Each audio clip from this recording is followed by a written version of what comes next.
I'm Steven, and I'm a level 1 chef. Hi, I'm Daniel, and I'm a level 2 chef. I'm King. I've been a professional chef for 20 years. Today I'm making a vegetable pho because I'm a vegetarian. Today I'm making a chicken pho. I just had pho for the first time, probably a couple months ago, and I was like, whoa, okay, I get the hype. Today I'm making a chicken and pork pho. Pho is a Vietnamese soup noodle dish, and I could eat it any time of the year. You know, imagine in Vietnam it's like 90 degrees, and that's what you have. It's refreshing.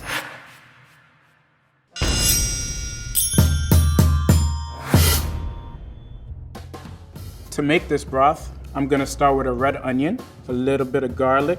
We got our vegetable broth. Now I'm just gonna start by heating up this pan and charring my aromatics. To make my broth, I'm actually gonna start by making a stock. I'm gonna be making it from pork bones and chicken bones. Chicken and pork? Damn. We will be roasting pork neck and pork ribs. The ribs, remember, they're bones, so you do get the flavor coming out of those bones as well, but there's also gonna be some meat on those bones, and that's gonna go into our stock, as well as with roasted aromatics. So we have some ginger, we have some garlic, we have some onions. I'm keeping the peels on my aromatics because we're gonna strain our stock at the end. It's all gonna be good. It's time to roast. I think red onion to me is a little bit more potent, a little bit more flavorful. Everyone is cringing because they think I'm gonna cut off my finger.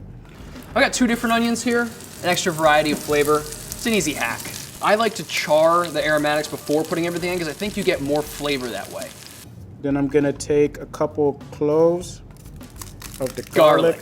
Add a bunch of spices, cloves, cinnamon, star anise. It smells like Christmas. So Chinese 5 spice goes in. For the next step of my broth, I'm gonna toast some spices. Black peppercorns, cinnamon sticks, and star anise. We could release the natural oil and flavor coming out of these by toasting. I mean, it's very floral. That's gonna add a little salt and sugar. Another thing that distinguishes pho from other broths is that it's a little bit of a sweeter broth. I'm gonna throw a small bunch of cilantro in here. I use the store-bought broth just because it's cheap, it's easy. There's nothing wrong at all with buying ready-made broth, but like what I'm doing here is we have total control on the direction of how we want our broth to turn out. I have a newborn son, and he's going on 2 months, so I'm going on no sleep. Right now, I don't have time to cook down my own broth. Store-brand broth, cut your time in half. That sounds like a slogan. So I'm putting a whole chicken in here. He's cooking that whole chicken. I mean, more power to you. Could you probably cut this chicken up and cook it beforehand and season it and do a whole thing and add to the broth? Yes. I'm just a hungry boy, and sometimes I just want to eat as quick as humanly possible. You can absolutely take this whole chicken, throw it in a pot, add some water, call it a day. No problem. My mom used to do that. What I like doing this method is we're gonna break this down. It exposes more surface area. We're also gonna roast this, and instead of just having 1 chicken in the pot, now we have 13 pieces now. Now I'm just gonna cover everything with water. The water is essentially going to become the entire broth. I'm gonna bring it to a boil and then reduce the heat to a simmer, cover it, and let it cook for like 2 hours. So now that my meat and aromatics are roasted, I'm gonna put everything together and start my stock. I'm gonna start with the chicken over here first. At the bottom of our roasting pan is delicious fat and flavor. We call this the fond, or the foundation. Do not wanna waste that. We're just gonna deglaze with our water. Now I'm gonna deglaze my pork pan as well. Perfect, that's the sound you wanna hear, right? And add that to our stock pot. So I'm gonna add my toasted spices and some palm sugar. And palm sugar, you guessed it, is from palm trees. So I'm gonna let this simmer for about 3 hours. That sounds like a lot of work. My broth has been simmering now for around like 2.5 hours, and it's looking pretty great. And from here, I'm going to strain the rest of the broth and get it as clear as possible. I'm taking this whole chicken out. I'm gonna set this aside to save for my main later. I use a mesh sieve. Here I have a nice cheesecloth. There's nothing getting through a cheesecloth. I mean, this is great, but I mean, it's no cheesecloth. Nice, nice, nice, nice, nice. Excellent. Oh yeah. I'm adding fish sauce to my broth to have a umami flavor to it and also to give salt to it. Fish sauce is a condiment very popular in Southeast Asia. It's fish fermented with salt. I'm gonna take the tamari sauce, throw it in there, mix it up a little bit. Tamari is a gluten-free soy sauce, so I like to use it mostly because it agrees with my stomach. And then I'm gonna take the onions, garlic, get them in there, the seasoning packet, get it in there. So I like to use this seasoning packet just because it cuts out a lot of the steps. It has salt, it has garlic, and it has a little bit of herbs. Efficiency, people. It's all about efficiency. And that's my broth. And now for the main protein from my pho. I'm using chicken breast and baby back ribs, which I roasted and cooked down in my broth. I'm taking the bone off the breast. I'm gonna remove the skin as well and slice those into smaller ribs. You know what? I'm gonna leave these on the bone. I do want to pick that up actually and chew those when they're in the soup. I'm going with the vegetarian main with tofu, broccoli, and bok choy. So first, we're gonna take the broccoli and chop it up. You add bok choy to your soup, they're gonna think you're a professional. Opening up, revealing who it is on the inside.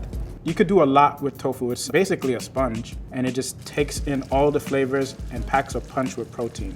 So I'm shredding this chicken now. So ideally, you want just meat, no skin, no bones. I just want to reheat it a little bit. I'm gonna add a little bit of the broth that I've already made. I've got salt, I've got pepper, got a little bit of oil. I'm gonna add a little bit more of the Chinese 5-spice. Bang. Chicken is done. Voila, crispy tofu. And now, time for the noodles. So I'm using an instant noodle just because it's simple to work with. Instant noodles have fed people for the last 1,000 years. Yeah, that's definitely not accurate. I have packaged rice noodles. I'm using dried rice noodles. This is the classic, typical noodle that's used in pho. Now I'm gonna soak these in water just to rehydrate them, and you're gonna see them puff up and loosen up as well. Soaking noodles before cooking them? Never heard of that. Is that the thing people do? I'm just gonna let my noodles boil in the water. I want my noodles to have some bite to it. I don't want it to be like baby food. Like, why are you feeding me baby food? I'm a grown man. So I'm gonna let these boil for a couple minutes until they're just a little chewy. If I'm gonna add them into hot broth again, they're probably gonna get a little softer, so I don't wanna overcook them now and then run the risk of having like weird, floppy noodles. My noodles have been soaking for about 10 minutes. They're definitely al dente. We don't want to have mushy noodles in our noodle soup. I think right now they're perfect and they're ready to go. And these are my noodles. my noodles.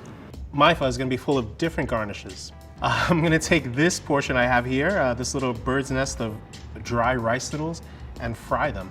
Make this beautiful kind of crispy topping for the pho. Now I'm going to fry some garlic. I'm going to slice it lengthwise. We don't want it too thin or it's going to get burned, and we don't want it too thick or it's not going to be crunchy. So the first thing I'm gonna do is chop up some of my toppings and then put this whole thing together. Cue Thai chilies. Because I don't have the best gauge on how spicy or not these are, we're gonna figure it out. Watch it not even be spicy. That's spicy. Yep. Oh, those seeds are coming out so fast. Thai chilies are hot. So a Thai chili, I guess on the scale of heatness, is hotter than a jalapeno, but not quite as hot as a habanero. First, I'm gonna take the uncooked vegetables, which is the broccoli and the bok choy, place them in the bowl. Then I'm gonna put the hot broth on top of those vegetables, make them cook a little bit, but not too much. You still want that crunch. I'm gonna start with the noodles. Got some pork ribs, some of our beautifully sliced chicken breast. I'm gonna line the outside here. Here's the hot broth. Get some jalapenos in there. Thai chili. Get some of our onions in there. Some of our scallions in there. Oh, these beautiful garlic chips. Let's not forget about that. You grab your basil, and this is where the parsley comes in. Italian parsley in my Vietnamese pho, probably not my first choice. Yeah, I probably wouldn't go with parsley, personally. Don't knock it until you try it. Throw some Bean sprouts in there, mix it all up. No, stay in the bowl. Now we can throw the noodles in there. Nice fried noodles in there, a little fried noodle garnish. A little height in there too. Bringing the 80s back, getting some height on our plate. Cilantro, Thai basil. Oh my goodness. And some mint. You're gonna do a spritz of lime. The tofu. I'm gonna add a little bit of sriracha. Take the sriracha. Sriracha obviously adds a little bit of a kick and a little bit of hoisin sauce. Oh, and let's not forget hoisin. The hoisin sauce is sort of like a sweet, tangy, but also a little bit spicy. It's thick, it's sweet, it's salty, and savory. And this is my pho. And this is my pho. And this is my pho.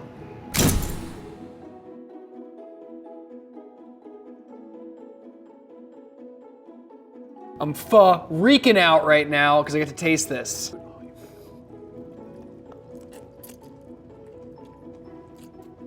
It's actually really, really good. It's like a warm hug. It's like I said, like you taste all the spices. The chicken adds a really nice fattiness to the broth. It's not too overpowering. It doesn't feel like really heavy. Black peppercorns, I'm getting all those flavors. I mean, the cool thing is all these little components all add up to this really one big flavorful bite. These Thai chilies. Ah! Pho is a warm, nourishing dish of rice noodles, light broth, and other delicious ingredients. Let's see how each of our 3 chefs made theirs. Stephen made his broth by adding aromatics like thinly sliced onions and garlic to a boxed vegetable broth. Boxed vegetable broth is usually made from seasonings and natural flavors, which is flavoring rather than nutritional. It's packaged with ultra-high temperature pasteurization, so they're shelf-stable. There's a bit of room between the broth and the top of the box called headspace. This is usually filled with nitrogen, which acts to preserve the stock while leaving some room to shake it up before you use it. Daniel made his own flavorful broth, starting with sauteed ginger and onions.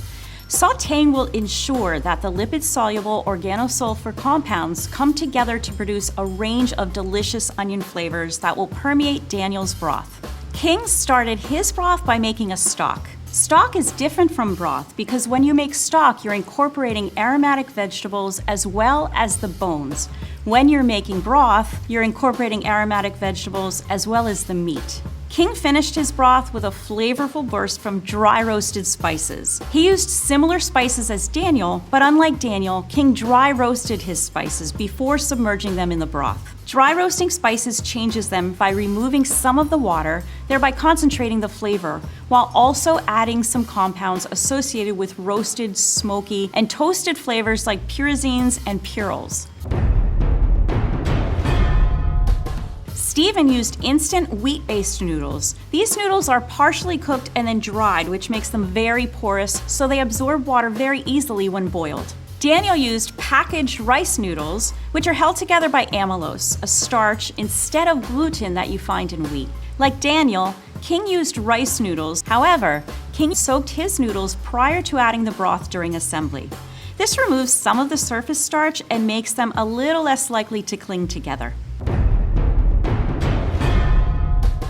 All 3 of our chefs balanced sweet, salty, sour, and spice with their garnishes. Stephen added parsley, which is also not necessarily a common herb in pho, but it adds a nice freshness. Daniel had similar flavors to Stephen with spicy chilies and lime, but instead of Italian basil, he used Thai basil, which is traditional in pho, and has a slight bite and delicate anise flavor with a very mild association with camphor, giving it a medicinal quality. King thinly sliced garlic and fried it until golden brown to make chips.